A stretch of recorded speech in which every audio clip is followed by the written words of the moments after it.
ઓમ નમઃ શિવાય વિદ્યાર્થી મિત્રો, આપણે ચેપ્ટર નંબર 7 પ્રાણી પેશીનો અભ્યાસ કરી રહ્યા હતા અને તેની અંદર પેશીઓ, પ્રાણી પેશીઓની અંદર સંયોજક પેશીનો અભ્યાસ કરતા હતા. સંયોજક પેશીની અંદર આપણે સઘન અને શિથિલ સંયોજક પેશીનો અભ્યાસ કર્યો. હવે આપણે વાત કરીએ વિશિષ્ટ સંયોજક પેશી.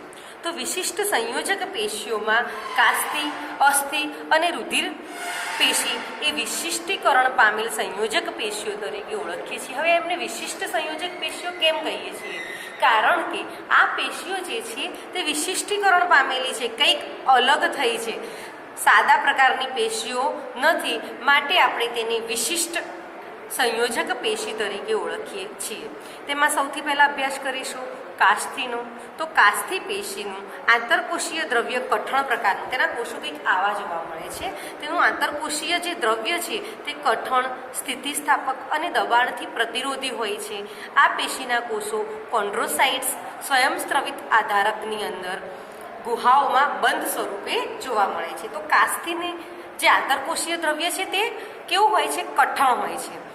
છે કોષો જ, પરંતુ આંતરકોષીય દ્રવ્ય થોડુંક કઠણ હોય, પ્લસમાં સ્થિતિસ્થાપક હોય, એટલે કે પાછું પોતાના મૂળ સ્વરૂપે આવી જાય તેવું દબાણ સામે પ્રતિરોધક હોય છે. અને આ પેશીના જે કોષો છે તે પોતાની જાતે જ કોષોમાંથી જ સ્ત્રવેલો જે આધારક હોય તેની નાની નાની ગુહાઓની અંદર આ રીતે જોવા મળે છે. આ કાસ્થીના કોષો છે, કોન્ડ્રોસાઇટ્સ, આ તંતુઓ છે અને આવી રીતે નાની નાની ગુહાઓની અંદર સમાયેલા જોવા મળે છે. આપણે આ પેશીના કોષોને પૃષ્ઠવંશીના ભ્રૂણની અંદર જોઈએ છીએ, એટલે કે પૃષ્ઠવંશી ભ્રૂણમાં જોવા મળતી મોટાભાગની કાસ્થીઓ પુખ્ત અવસ્થામાં અસ્થિની અંદર ફેરવાઈ જાય છે. આપણે જાણીએ છીએ કે નાનું બાળક જ્યારે નાનું હોય છે ત્યારે એને જેમ વાળવું હોય તેમ આપણે વાળી શકીએ છીએ ને, તો તે કાસ્થીનું બનેલું હોય છે. જેમ જેમ પુખ્તતાએ પહોંચે છે તેમ કાસ્થીનું અસ્થિમાં રૂપાંતર થાય છે અને અસ્થિ તે બરડ અને અસ્થિતિસ્થાપક છે, જ્યારે કાસ્થી તે સ્થિતિસ્થાપક હોય છે. પરંતુ પુખ્ત અવસ્થાએ પણ પ્રાણીઓની અંદર, જેમ કે નાકની ટોચનો ભાગ, બાહ્ય કર્ણનું જોડાણ સ્થાન, કરોડસ્તંભની આજુબાજુ એટલે કરોડની આજુબાજુ કે કશેરુકાઓ છે તેના જોડાણ સ્થાનની આસપાસ આ અસ્થિઓની વચ્ચે, કરોડસ્તંભના જે અસ્થિઓ છે તેમની વચ્ચે તથા પગમાં અને હાથમાં જોવા મળે છે. તો અમુક એવી જગ્યાઓ છે કે જ્યાં તે કાયમી કાસ્થી સ્વરૂપે જોવા મળે. ખરેખરમાં તો પુખ્ત અવસ્થા થાય ત્યારે તે કાસ્થીમાંથી અસ્થિમાં રૂપાંતર થઈ જાય. અસ્થિ એ અસ્થિતિસ્થાપક છે, જેને આપણે હાડકાં કહીએ છીએ, જ્યારે કાસ્થી જે આપણા કાનની જે રચના છે, નાકની રચના છે, તે કાસ્થીની બનેલી છે. તે કોષો કે સ્નાયુઓની નથી. સ્નાયુઓની હોય તો નાક લટકતો જોવા મળે, કાન લટકતા જોવા મળે, પરંતુ તે કેવા છે? કાસ્થીના બનેલા. તે હાડકાના પણ બનેલા નથી, એટલે કે અસ્થિના પણ બનેલા નથી, તે છે કાસ્થીના બનેલા. હવે આપણે વાત કરીએ અસ્થિપેશીની. તો અસ્થિપેશી એને આપણે કંકાલ પેશી પણ કહીએ છીએ, એટલે કે કંકાલ તંત્રની રચના અસ્થિપેશીમાંથી થાય છે. તે ઘન, બરડ અને અસ્થિતિસ્થાપક છે. એટલે કે કાસ્થી કેવી હતી? સ્થિતિસ્થાપક હતી. મૂળ સ્વરૂપમાં આવી જાય. તમારા કાન છે, દબાણ સહન કરી શકે છે, તમે તેને વાળી શકો છો, વળી પાછા તેને છોડી દો તો મૂળ સ્થિતિમાં આવી જાય છે. પરંતુ અસ્થિની અંદર એવું થતું નથી. હાડકાં ભાગી જાય છે, ટુકડા થઈ જાય છે, એટલે કે તે બરડ છે, અસ્થિતિસ્થાપક છે. તેમના આધારકમાં ઓસીન દ્રવ્ય અને વિભિન્ન ક્ષારો આવેલા હોય છે. આ કોષોને અસ્થિકોષો કહીએ છીએ. અસ્થિની રચના વધારે જટિલ હોય છે, એટલે કે કાસ્થી કરતાં અસ્થિની જે રચના છે તે વધારે જટિલ જોવા મળે છે. તે અસ્થિને મજબૂતાઈ આપે છે. શરીરની મુખ્ય પેશીઓ જે છે તે મુખ્ય પેશી કે જે શરીરની રચનાત્મક માળખું પૂરું પાડે છે.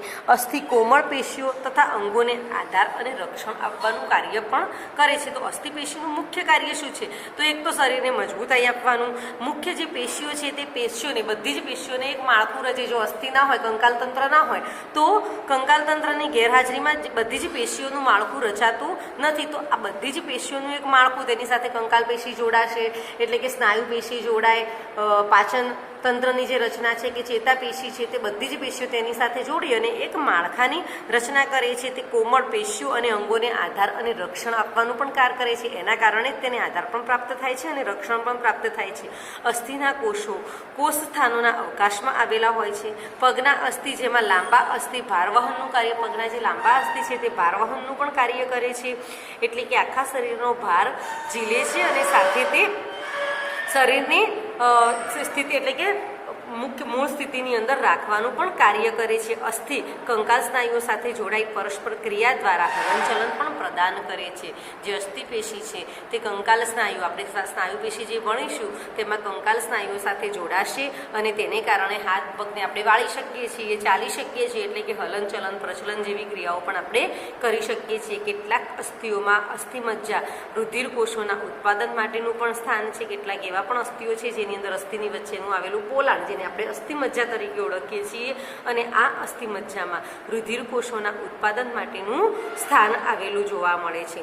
સસ્તનના અસ્થિમાં સ્તંભ જેવી ઘણી રચનાઓ જોવા મળે છે, જેને હાર્વેસિયન તંત્ર, તમે અહીં આગળ અસ્થિકોષો, સઘન કોષો એટલે કે આવી રચના જોવા મળે છે, જેને હાર્વેસિયન તંત્ર તરીકે ઓળખીએ છીએ. દરેક હાર્વેસિયન તંત્રમાં અસ્થિદ્રવ્યના અને કેન્દ્રગામી કોટરો જોવા મળે છે. વર્તુળાકારે ગોઠવાયેલી અક્ષીય કેન્દ્રવર્તી નલિકાઓને આપણે હાર્વેસિયન નલિકાઓ તરીકે પણ ઓળખીએ છીએ.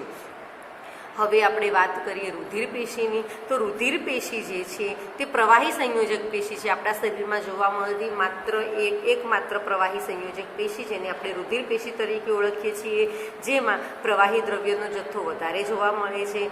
જે રુધિર રસ, રક્તકણો, શ્વેતકણો, ત્રાકકણો એટલે કે કણિકાઓ વગેરે ધરાવે છે. તે મુખ્ય પરિસંચારી તરલ પરિવહન પામતું પ્રવાહી છે, જે વિભિન્ન પરિવહનમાં એટલે કે પરિવહનમાં મદદ કરે છે. અંતઃસ્ત્રાવોની ક્રિયાવિધિ પર પણ તે કાર્ય કરે છે. અંતઃસ્ત્રાવોને એક જગ્યાએથી બીજી જગ્યાએ લઈ જવાનું, પોષક દ્રવ્યોને એક જગ્યાએથી બીજી જગ્યાએ લઈ જવાનું, ઉત્સર્ગ દ્રવ્યોને એક જગ્યાએથી બીજી જગ્યાએ લઈ જવાનું, સાથે સાથે ઓક્સિજનનું વહન કરાવવાનું અને કાર્બન ડાયોક્સાઇડને ફેફસા દ્વારા બહાર કાઢવાનું. આ બધી જ ક્રિયાઓ સાથે સંકળાયેલી મુખ્ય સંયોજક પેશીની વાત કરીએ, એટલે કે પ્રવાહી સંયોજક પેશીની વાત કરીએ તો તે છે રુધિર પેશી. આપણે રુધિર પેશી વિશે અહીંયા આટલો જ અભ્યાસ કરવાનો છે.